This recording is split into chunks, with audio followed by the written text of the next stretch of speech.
मोदी जी घुसपैठी हम नहीं है। अरे घुसपैठी अगर हम होते तो अंग्रेजों को भगाने वाले कौन होते?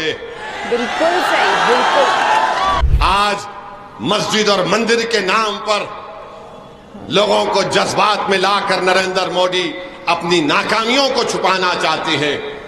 ना नेहरू ने एहसान किया, ना राजीव गांधी ने एहसान किया, ना नरेंद्र मोदी, ना इंदिरा गांधी ने एहसान किया, बल्कि देश ने इन पर एहसान करके इनको प्रधानमंत्री बनाया। और क्या कहते हैं कि मेरा कोई वारिस नहीं है, 130 करोड़ जनता मेरी वारिस है। नहीं नरेंद्र मोदी, देश बड़ा है, तुम देश से बड़े कभी नहीं हो सकते। इंशाअल्लाह इंशाअल्लाह ताला। क्या हुआ जब ओवैसी जी प्रधानमंत्री मोदी जी से लड़ गए मंगलसूत्र और घुसपैठिए वाली बात पर? ये बड़ी दुखद बात है कि हमारा देश का प्राइम मिनिस्टर ऐसी बातें कर रहा है, ओछी बातें, कि आपका मंगलसूत्र छीन लिया जाएगा या फिर मुस्लिम कम्युनिटी घुसपैठिया है। It makes me really emotional when I से इट। पर ये ऐसा है कि एक घर के 2 बेटे हैं और उनमें से एक बेटे को कहा जाए कि ये तो हमारा सगा है और दूसरे को पराया करके ये कहा जाए कि जाने कहां से आकर के इस घर में घुस गया है, जबकि दोनों ही बेटे सगे हैं। तो जिस बेटे के साथ ये अब्यूज हो रहा होगा उसे कैसा महसूस होता होगा? वैसा ही मुस्लिम कम्युनिटी को महसूस होता है जब उनको घुसपैठिया कहा जाता है। तो कुछ वक्त पहले ये बात सोच करके मेरी आंखों में आंसू भर आए थे, पर अब सोचती हूँ कि रोकर नहीं, मुस्कुरा कर असली घुसपैठियों का सामना करना है। हे हाय हेलो नमस्ते जी, सत श्री अकाल, अस्सलाम वालेकुम। मैं निधि शर्मा इंडिया से। और असदुद्दीन ओवैसी जी वो शख्स हैं, वो राजनेता हैं जो पूरी देश पर छाए रहते हैं। उनकी जो स्टेटमेंट्स हैं सभी उसको बड़ी गंभीरता से लेते हैं, क्योंकि वो कोई नॉर्मल पॉलिटिशियन नहीं है, बल्कि बड़े ही दिमागदार हैं और संविधान को समझते हैं, उसकी राह पर चलते हैं, सच की हक की बात करते हैं। वीडियो स्टार्ट करने से पहले मैं क्लैरिफाई करना चाहती हूँ कि इलेक्शन के दौरान मोदी जी का एक बड़ा स्टेटमेंट आया था कि कांग्रेस के मैनिफेस्टो में लिखा हुआ है कि वो लोग जो इंडिया की जनता पैसा दे रही है टैक्स का, उसको बांटेंगे ज्यादा बच्चे पैदा करने वाले घुसपैठियों को। और वैसे तो हम सब समझ गए थे कि यहाँ पे मोदी जी तो मुसलमान समाज की बात कर रहे हैं, पर जब रूह बिका लियाकत ने एक फेक इंटरव्यू, फर्जी इंटरव्यू के दौरान उनसे पूछा कि आप मुसलमानों को इतनी बुरी तरीके से तंज कस रहे थे, तो मोदी जी अपनी बात से मुकर गए। कहते हैं नहीं नहीं, मैं तो गरीबों के लिए बात कर रहा था। तो बड़ा ताज्जुब हुआ ये सोच करके कि हमारे जो आर्थिक रूप से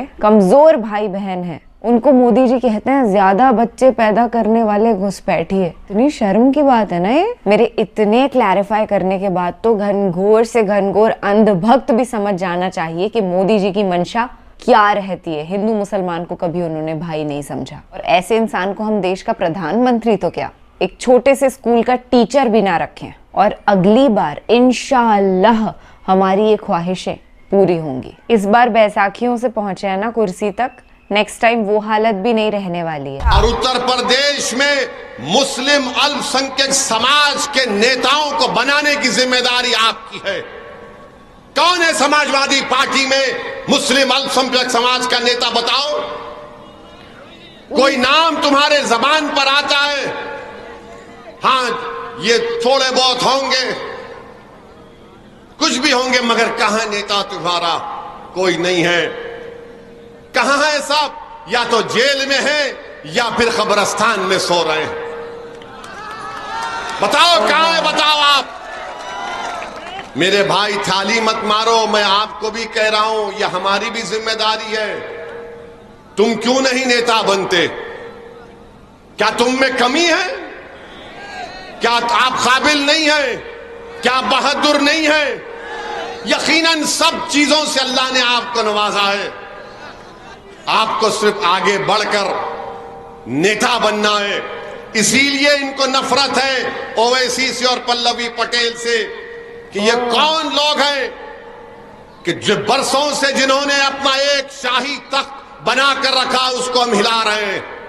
इनको ये बात पसंद नहीं आती कि आज पल्लवी पटेल पिछड़ा दलित और मुसलमान की बात कर रही है।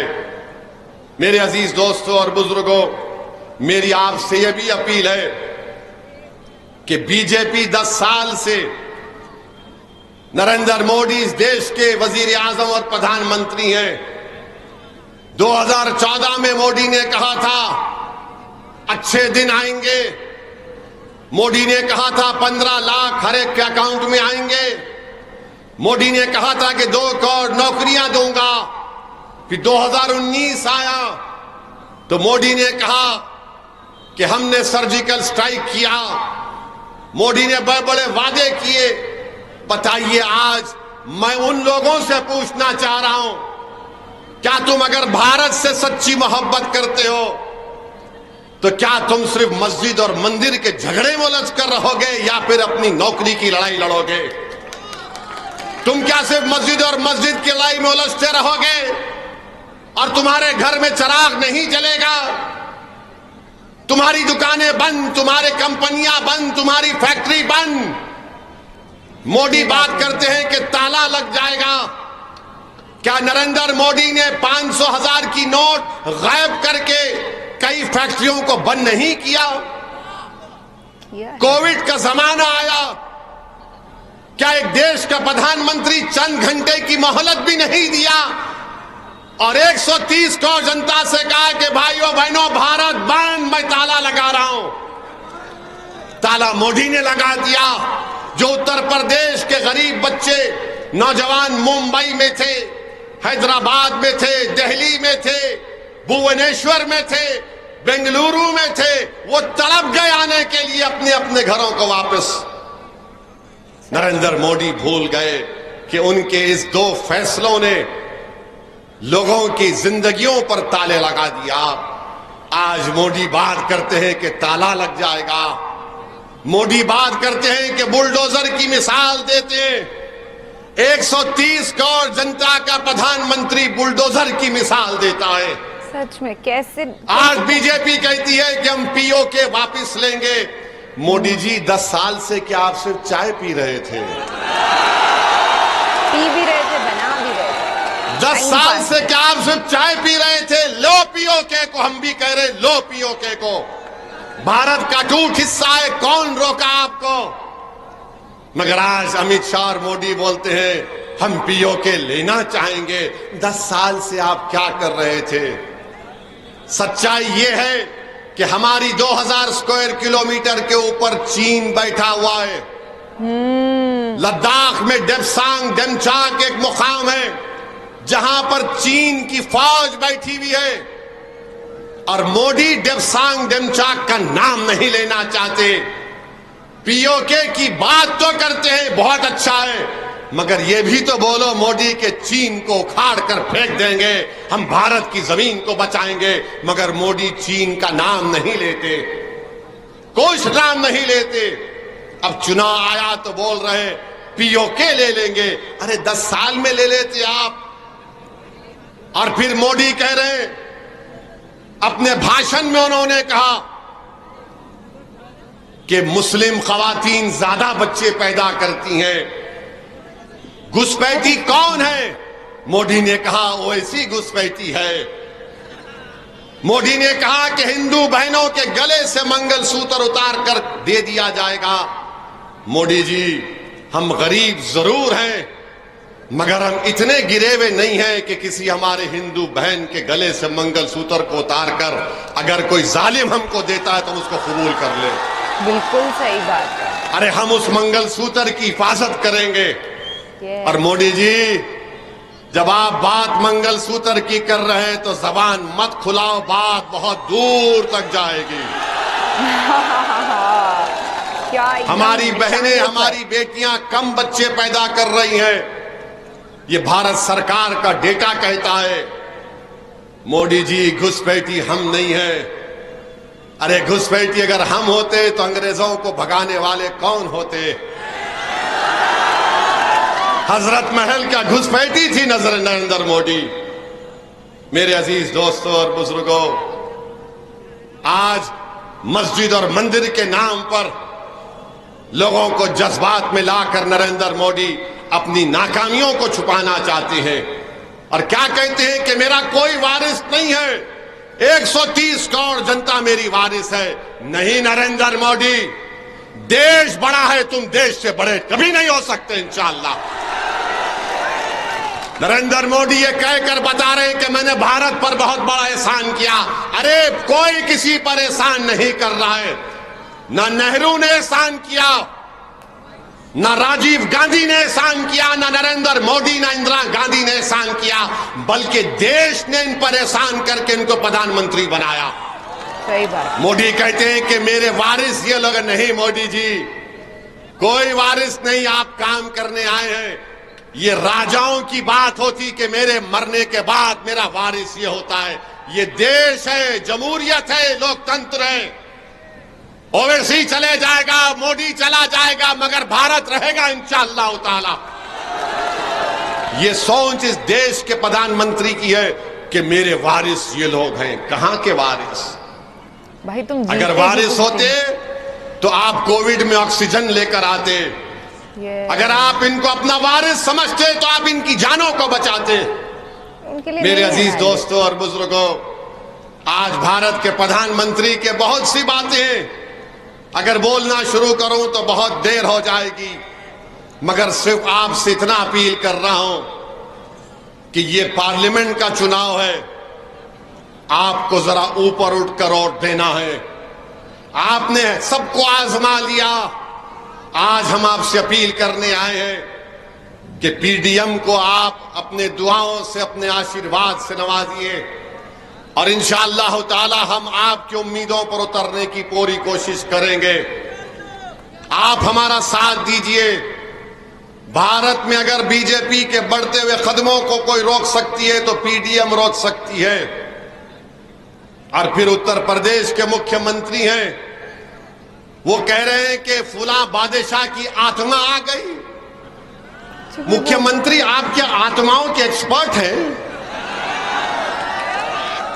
फिर अगर आप एक्सपर्ट हैं तो बताओ, उत्तर प्रदेश के युवा जो गवर्नमेंट की नौकरी का इम्तिहान लिख रहे थे, वो पेपर क्या गोडसे की आत्मा ने लीक किया था? बताओ प्रधानमंत्री, आप वारिस कहते हैं ना, क्या विधानसभा के चुनाव में नरेंद्र मोदी ने उत्तर प्रदेश की जनता से नहीं कहा था कि चुट्टा जानवर को मैं कंट्रोल करूंगा? मेरी बात का यकीन करो मोदी जी, आप तो दिल्ली में आराम से बैठे हैं, छुट्टा जानवर पूरी खेतों को खाकर बर्बाद कर रहा है। बेचारा छुट्टा जानवर, अब वो भी क्या करे, मजबूर है बेचारा भूख से। वो नियम कानून नहीं समझता ना, उसे नहीं पता कि मुझे किसी के खेत में जाकर के नहीं खाना है। और फिर ऐसे ही खेतों को चरते छुट्टे जानवरों के साथ जब लोग क्रूरता कर देते हैं तो बड़ा दिल दुखता है। आप कभी YouTube पर सर्च करेंगे तो मालूम चलेगा कि जो सांड किसी के खेत को चरने आ गया तो कुछ जो सनकी लोग होते हैं वो उस पे एसिड डाल देते हैं। बुरी तरीके से वो जलता है, तड़पता है। ये एक बहुत बड़ा अन्याय है जो पर्सनल लेवल पर मुझे इफेक्ट करता है। And I am pretty sure कि आप सभी लोग जो दिल वाले हैं, आपको बुरा लगा है ये सुन करके, पर ये